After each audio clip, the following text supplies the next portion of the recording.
Hello বন্ধুরা, আজকের টিউটোরিয়ালে আমরা দেখব কিভাবে ডাটাবেজে টেবিল ক্রিয়েট করতে হয়, কিভাবে টেবিল ড্রপ করতে হয়, কিভাবে টেবিলে ডাটা ইনসার্ট করতে হয়। এই বিষয় নিয়ে আমরা টোডে কানেকশন দিয়ে বেশ কিছু জিনিস দেখব। তো চলুন শুরু করা যাক। টোডটা ওপেন করে নেই। টিওএডি, ওকে, আমরা ক্লিক করেছি।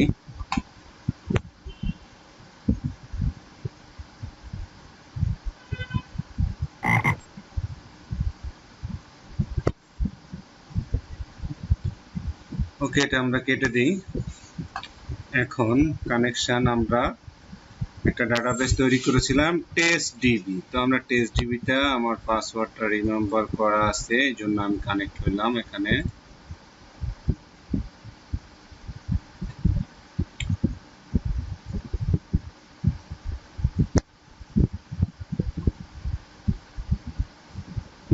আমার কানেকশন হইতে একটু সময় নিচ্ছে।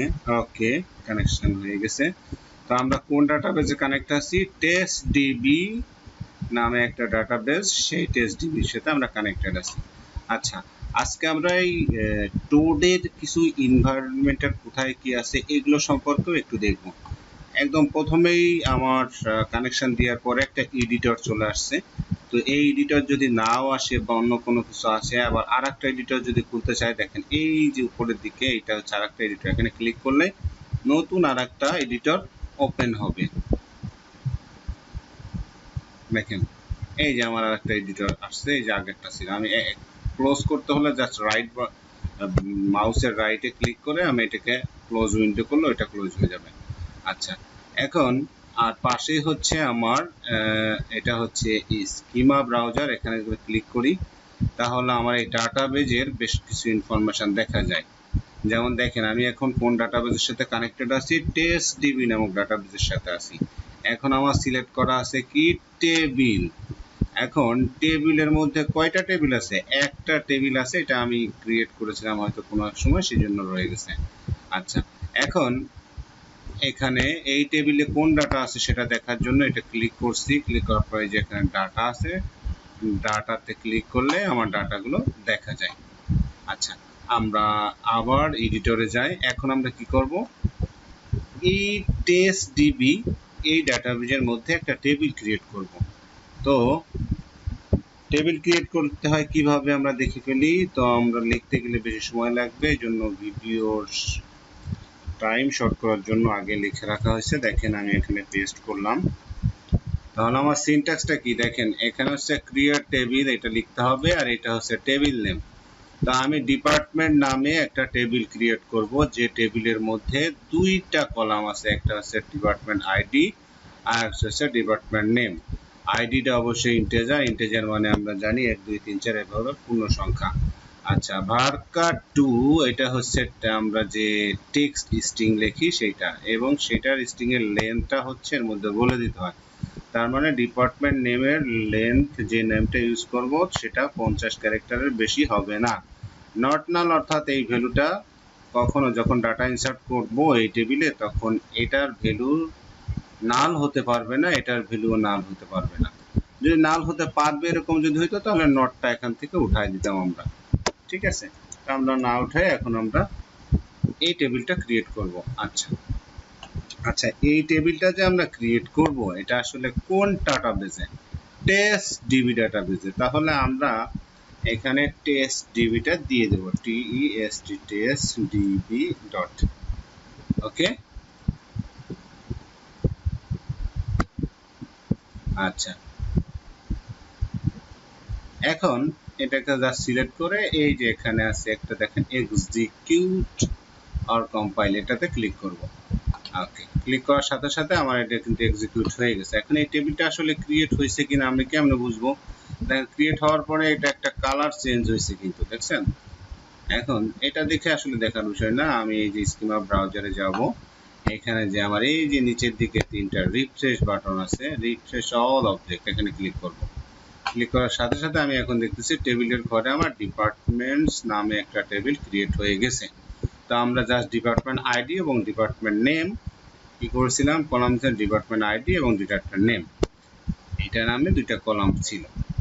এখন টেবিল কিভাবে ক্রিয়েট হয় আমরা জেনে গেলাম। আর এখন টেবিলে দেখতেছে ফাঁকা, অর্থাৎ ডাটা নেই, এই জন্য ফাঁকা। তাহলে একটা টেবিলে আমরা ডাটা ইনসার্ট করে আসি। ইনসার্টের আমি একটা নিয়ে আসি।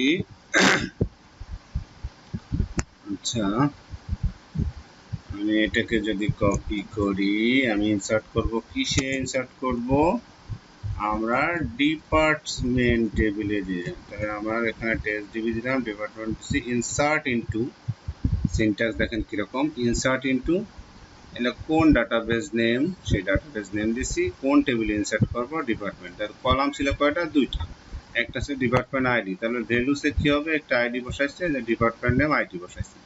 এখন এটাকে আমি এক্সিকিউট করব। এখন একটা বিষয় দেখেন, এখানে আমি যতটুকু সিলেক্ট করতেছি ততটুকু আমি সিলেক্ট করে এক্সিকিউট, মানে ওই অংশটুকুই শুধুমাত্র এক্সিকিউট হবে। এখানে ক্লিক করলাম, আমার এটা ইনসার্ট হয়ে গেল। এখন আমি যাই স্কিমা ব্রাউজারে, আমার ডিপার্টমেন্ট, আমি অবজেক্ট ক্লিয়ার দিই। এখন আবার আমি ডিপার্টমেন্টে যাই। এখন দেখেন department ID 1, department name IT, একটা ডাটা ইনসার্ট হয়েছে। আমি এগুলো আরো বেশ কয়েকটা ডাটা ইনসার্ট করি। আমার এই ইনসার্ট স্টেটমেন্টে এখানে 2 দেই, এখানে এইচআর লিখি, ওকে, এখানে ইনসার্ট করলাম, আবার এখানে 3 দেই, এখানে দেখি সেলস। এখন আপনার মনের মধ্যে কোশ্চেন আসতে পারে, এখানে বারবার আইডি আমি 1 2 3 লিখতেছি, এইগুলো অটোমেটিক হওয়ার একটা নিয়ম আছে, আমরা আস্তে আস্তে সেটা দেখতে পারবো। এখানে ক্লিক করলাম, ওকে, আমরা কতগুলো ডাটা ইনসার্ট করছি দেখি রিফ্রেশ করে। আমার ডাটাগুলোর 3টা ডাটা আমি অলরেডি কি করছি, ইনসার্ট করছি। আচ্ছা, এখন যদি আমি চাচ্ছি যে আসলে আইটি, এই ডাটাটা আমি একটু আপডেট করতে যাচ্ছি, এই ডাটাটা একটু আপডেট করতে যাচ্ছি, তাই না? দেখেন এইখানেও আমার এখানে ক্লিক করলেই কিন্তু এখানে আমি যদি এইচআরএম দিয়ে এখানে ক্লিক করলাম, ওকে দিলাম, কেটে দিলাম, দেখেন এটা এই যে এখানে দেখেন কমিট অর্থাৎ সেভ করা, আমি কমিট দিলাম, দেখেন সেভ হয়ে গেল। এখান থেকেও ডাটা চেঞ্জ করা যায়, বাট এখান থেকে কখনো ডাটা চেঞ্জ করা এটা প্র্যাকটিস না, আমার আপডেট স্টেটমেন্টের মাধ্যমে আসলে ডাটা আপডেট করা নিয়ম। ওকে, আমরা এখন এখানে যদি হিউজ ডাটা, এটা আসলে এই ডাটাগুলো কিভাবে দেখা যায় এডিটর থেকে সিলেক্ট করে সেটা আমরা দেখি। দেখেন আমরা এখন টেবিল ক্রিয়েট করছি, ডিপার্টমেন্ট টেবিল, তাই না? আমরা এটা একটু কপি নিলাম, কপি নিয়ে একটু নিচের দিকে যাই। আমরা এখন ওই টেবিলে কতগুলো ডাটা, অর্থাৎ ডিপার্টমেন্ট টেবিলে কতগুলো ডাটা আছে কিভাবে দেখব, সিলেক্ট স্টার ফ্রম টেবিল।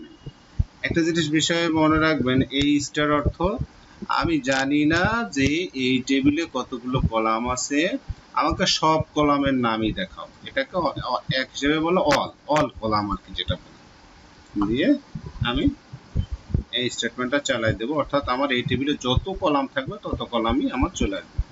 তো আমার 2টা কলাম আছে, আমার ডাটা চলে আসছে। এখানে যদি 100টা কলাম থাকতো 100টা কলাম ওই টেবিলে চলে আসতো স্টার কলাম দিলে। আর আমি যদি চাচ্ছি যে না শুধু ডিপার্টমেন্ট নেমটা আমি জানতে চাচ্ছি, তাহলে আমি কি করতাম, আমার এইখানে আমি অলের জায়গা ডিপার্টমেন্ট, তার মানে আমি সিলেক্ট কি চাচ্ছি, ডিপার্টমেন্ট নেম ফ্রম কার্ড থেকে, এই টেবিল থেকে শুধুমাত্র আমি ডিপার্টমেন্টের নামটা জানতে চাচ্ছি। দেখি এটাকে রান করে, শুধুমাত্র ডিপার্টমেন্ট। আমি যদি চাইতাম যে না আমি শুধুমাত্র ডিপার্টমেন্ট আইডিটা চাচ্ছি, তখন শুধুমাত্র আইডিটা চলে আসতো। এখন আমি আবার এইভাবেও করতে পারি, নাম প্রত্যেকটা নাম হিসেবেও দিয়ে দিতে পারি কমা দিয়ে।